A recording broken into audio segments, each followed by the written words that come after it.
അപ്പോൾ നമുക്ക് ഗോൾഡിയൻ എന്ന് പറയുന്ന കിളികൾ മുട്ടയിട്ട് മുട്ട വിരിഞ്ഞ് ആ കുഞ്ഞുങ്ങൾ പുറത്തിറങ്ങുന്നവരെയുള്ള ഒരു വീഡിയോ പെട്ടെന്ന് നമുക്ക് കാണിക്കാം. ഇതാണ് ഗോൾഡിയൻ്റെ മുട്ടകൾ വിരിഞ്ഞു വരുന്നത്. ഇത് ഏകദേശം ഒരാഴ്ച കഴിഞ്ഞപ്പോൾ ഉള്ള കുഞ്ഞുങ്ങളാണ്. അപ്പോൾ അതിൻ്റെ വായിൽ നിങ്ങൾ ശ്രദ്ധിച്ചാൽ മനസ്സിലാകും, ഗ്ലോ ചെയ്യുന്ന വായാണ്. അതെന്തിനാണെന്ന് ചോദിച്ചാൽ കൂട്ടിൽ ഇരുട്ടാകുമ്പോഴത്തേനും ഇതിൻ്റെ പേരൻസിന് നമുക്ക് പെട്ടെന്ന് കുഞ്ഞുങ്ങളുടെ വാ തിരിച്ചറിയാനും തീറ്റ കൊടുക്കാനും എളുപ്പത്തിനാണ് അങ്ങനെ ഒരു ഡിസൈൻ ഉണ്ടായിരിക്കുന്നത്. അപ്പോൾ ഈ ഗോൾഡിയൻ്റെ ഏകദേശം 2 ആഴ്ച കഴിഞ്ഞപ്പോഴുള്ള ഒരു ചെറിയ രീതിയിൽ തൂവലൊക്കെ വെച്ച് വരുന്നൊരു കാലമാണത്. ഇത് ഏകദേശം 4 ആഴ്ചയോളം കഴിഞ്ഞപ്പോൾ ഉള്ള ഗോൾഡിയൻ്റെ വളർച്ചയാണ്. ഇപ്പോൾ ഗോൾഡിയൻ കുഞ്ഞുങ്ങളെ കാണാൻ ഭംഗിയുണ്ടാകത്തില്ല.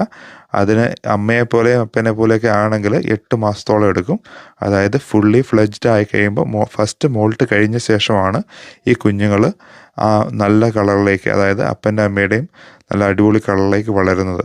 അപ്പോൾ അതുവരെ ഗോൾഡിയൻ കുഞ്ഞുങ്ങളെ കണ്ടാൽ അധികം രസമായിട്ട് നമുക്ക് തോന്നത്തില്ല. അപ്പോൾ ഗോൾഡിയൻ എങ്ങനെയാണ് ബ്രീഡാകുന്നതെന്ന് നമ്മളൊരു വീഡിയോ ഇട്ടിട്ടുണ്ട്.